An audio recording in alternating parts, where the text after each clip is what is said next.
జై శ్రీమన్నారాయణ.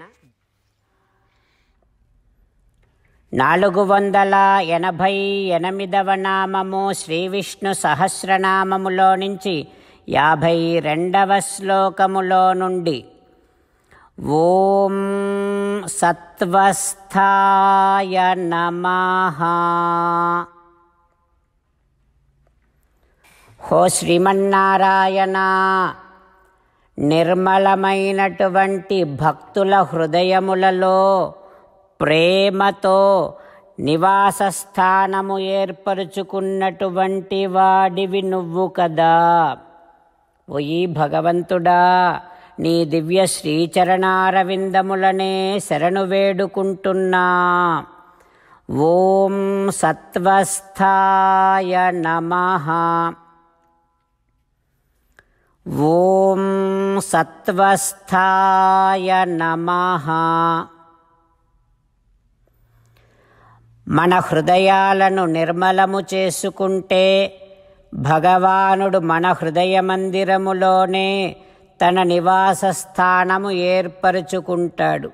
అందుకని భగవంతుని కోసము మాత్రమే పరితపించేటట్టుగా మన హృదయాన్ని తీర్చిదిద్దుకుంటూ మన హృదయ మందిరములో వేంచేసి ఉన్నటువంటి శ్రీమన్నారాయణుణ్ణి సేవిస్తూ స్వామికి సాష్టాంగ నమస్కారము చేస్తూ స్వామి నామ సంకీర్తన చేద్దాం. శ్రీమన్నారాయణ నారాయణ నారాయణ, శ్రీమన్నారాయణ నారాయణ నారాయణ. జై శ్రీమన్నారాయణ. భక్తులకు ప్రత్యేకమైనటువంటి విజ్ఞాపన. మీకు అన్ని విషయాలలో వెంటనే మంచి ఫలితాలు రావాలి అనంటే ప్రతిరోజు 1 నిమిషం వెచ్చించి నారాయణాస్త్రాన్ని చదవండి. ఇక మీకు తిరిగే ఉండదు. నారాయణాస్త్రాన్ని పొందడానికి మీరేం చేయాలంటే నారాయణాస్త్రం అనే వెబ్సైట్కి వెళ్ళి మీ పేరు, మీ ఈమెయిల్ ఇస్తే మీ ఈమెయిల్కి నారాయణాస్త్రం PDF వస్తుంది. అందులో ఒక రామాయణ శ్లోకం, ఒక గీతా శ్లోకం, ఒక విష్ణునామం ఉంటాయి. ఆ మూడింటిని కలిపి నారాయణాస్త్రం అంటాం. ప్రతి ఒక్కరికి వేరువేరు శ్లోకాలను ఇస్తున్నాం. ఆ రకంగా ఎవరి శ్లోకాన్ని వారు ప్రతిరోజు తప్పనిసరిగా చదవటం వలన ప్రతిరోజు ప్రతి 24,000 భక్తులతో ఒకసారి సంపూర్ణ రామాయణ పారాయణ, 33 సార్లు శ్రీమద్ భగవద్గీత పారాయణ, 24 సార్లు శ్రీ విష్ణు సహస్రనామ స్తోత్ర పారాయణ జరుగుతుంది. ప్రతి ఒక్కరికి అంతటి విశేష ఫలితము ప్రతిరోజు లభిస్తుంది. అందుకని మీరు, మీ కుటుంబ సభ్యులు అందరూ ఒక్కొక్కరు ఒక్కొక్క నారాయణాస్త్రాన్ని వెంటనే పొందండి. జై శ్రీమన్నారాయణ. శ్రీమద్ భగవద్గీత సారాంశముగా 18వ అధ్యాయములో 65 నుంచి 69 శ్లోకముల ద్వారా శ్రీకృష్ణ భగవానుడు మనందరినీ ఒక 8 పనులు చేయమని చెబుతూ పరమాత్మ ఈ రకంగా అంటూ ఉన్నాడు. ఎవరెవరైతే నేను చెప్పిన ఈ 8 పనులు చేస్తారో వారందరూ నాకు చాలా ఇష్టమైన వారవుతారు. అప్పుడు వారిని నేను సకల పాపముల నుండి, సకల దుఃఖముల నుండి విముక్తులను చేసి నా అంతటి వారిగా చేసుకుంటా, తరగని ఆనందాన్ని అనుభవింపచేస్తా.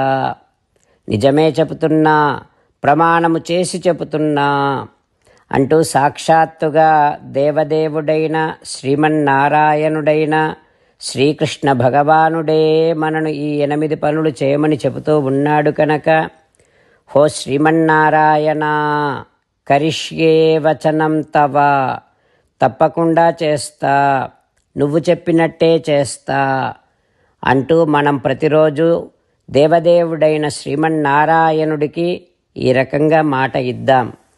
హో శ్రీమన్నారాయణ, నువ్వు చెప్పినట్టే నేను నిన్నే సంతతము ధ్యానము చేస్తూ ఉంటా. హో శ్రీమన్నారాయణ, నువ్వు చెప్పినట్టే నేను నీ భక్తుడిగానే ఉంటా. హో శ్రీమన్నారాయణ, నువ్వు చెయ్యమన్నట్టే నేను నా విధులను, కర్తవ్యాలను నీ సేవగా, నీ తృప్తి కోసమనే సక్రమంగా నిర్వర్తిస్తూ ఉంటా.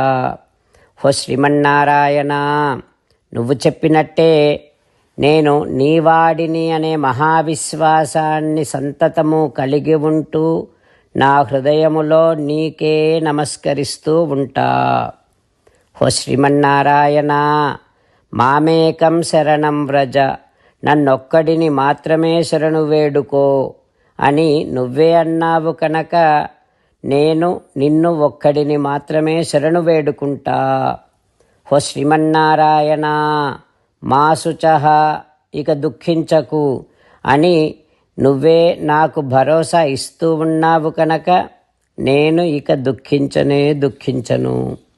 ఓ శ్రీమన్నారాయణ, నువ్వు చెప్పినట్టే నువ్వు నా కోసమని చెప్పిన శ్రీమద్భగవద్గీతను ఎప్పుడో ఒక్కసారి కాకుండా ప్రతిరోజు కనీసం ఒక్క శ్లోకాన్నైనా అనుసంధానము చేస్తూ గీతోపదేశాన్ని జ్ఞాపకం చేసుకుంటూ ఉంటా. ఓ శ్రీమన్నారాయణ, నువ్వు చెప్పినట్టే నువ్వందరి కోసమని చెప్పిన శ్రీమద్భగవద్గీతను తెలియని భక్తులందరికీ తెలియచేసే నా వంతు ప్రయత్నాన్ని నిరంతరము కొనసాగిస్తూనే ఉంటా. ఓ శ్రీమన్నారాయణ, నేను నువ్వు చెప్పినట్టే చేస్తా, నీకు నచ్చినట్టే ప్రవర్తిస్తా, నీకోసమే పని చేస్తూ ఉంటా. కరిష్యే వచనం తవ. సర్వం శ్రీకృష్ణార్పణమస్తు. జై శ్రీమన్నారాయణ.